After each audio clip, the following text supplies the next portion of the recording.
وعلیکم السلام ورحمۃ اللہ وبرکاتہ. سوال دا دی چې قرآن کریم نیول او مسح کول بغیر د اودس نه څنګه دي، او بیا د قرآن کریم تلاوت بغیر د اودس نه څنګه دی. کوم علما او محدثین چې وایي چې بغیر د اودس نه قرآن مسح کول دا صحیح نه دي، او د قرآن د نیولو دپاره اودس ضروري دی.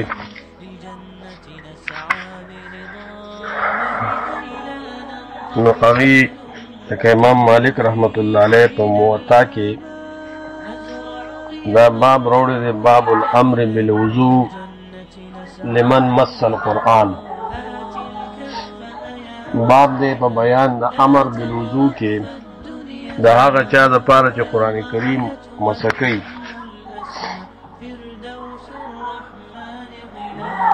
قرآن کریم مسح کوي نو بیا د هغې د لاندې دا حدیث راوړی دی.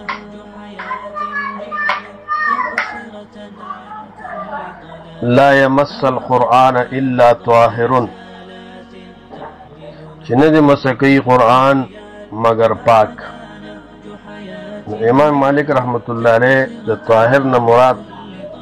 با وضو شخص غشته دی، ځکه د طاهر په معنا کې با وضو شخص هم راځي. نو دې حدیث نه اکثر اهل علم دا استدلال کړی دی چې د قرآن کریم د نیولو دپاره اودس ضروري دی، او بغیر د اودس نه قرآن کریم مسح کول نه دي پکار. خو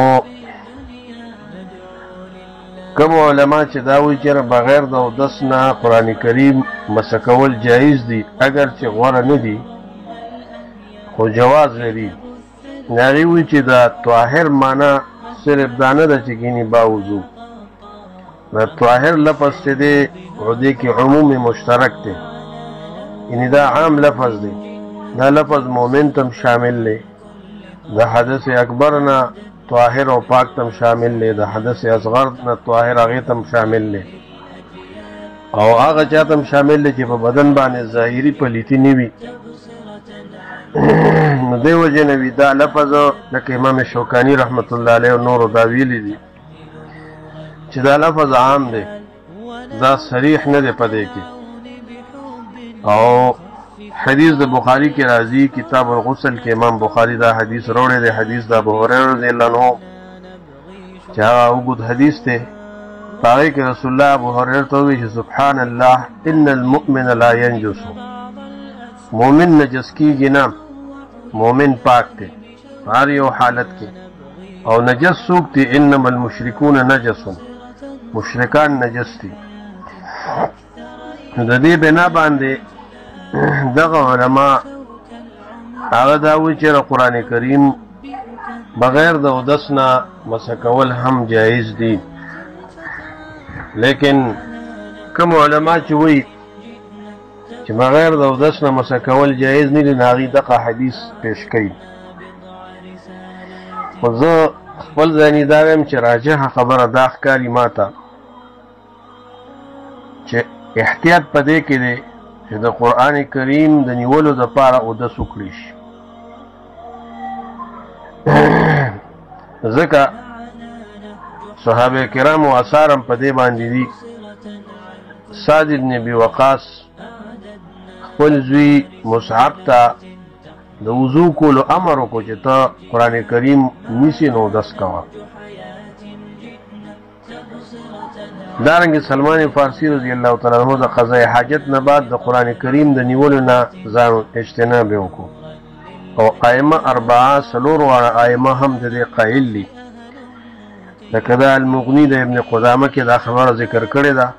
چې د څلور واړو ائمو دا مسلک دی. اگر چې محدثین بعضې هغې دا وایي چې بغیر د اودس نه هم قرآن کریم مسح کول جایز. رسول الله صلی الله علیه وسلم کفارو ته مشرکینو ته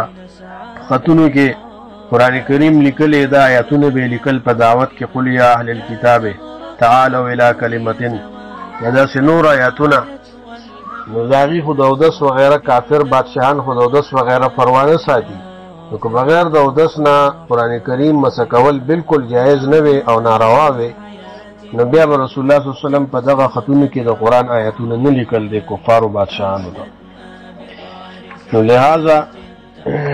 جواز به لري خو احتیاط په دې کې دی چې د قرآن کریم د نیولو دپاره اودس وکړي شي او دا یو غوره کار دی ادب دی باقي لوستل د قرآن کریم نو لوستل د قرآن کریم چې دی دا بغیر د اودس نه هم جایز دی لکه په دې باندې امام بخاری په خپل صحیح کې باب روړي قراءة القرآن بعد الحدث وغیره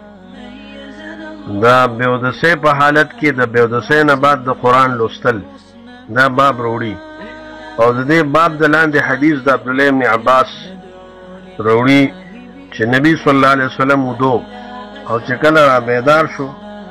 نو رسول الله صلی الله علیه وسلم اول د قرآن کریم د سورت آل عمران آخري لس آیاتونه ولوستل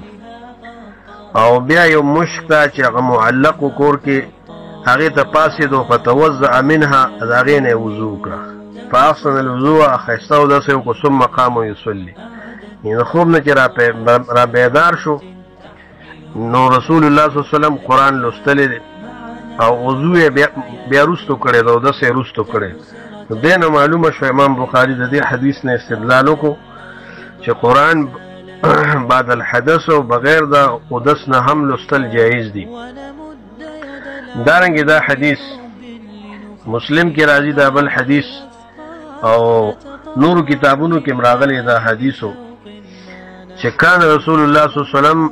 یذکر الله علی کل احیانه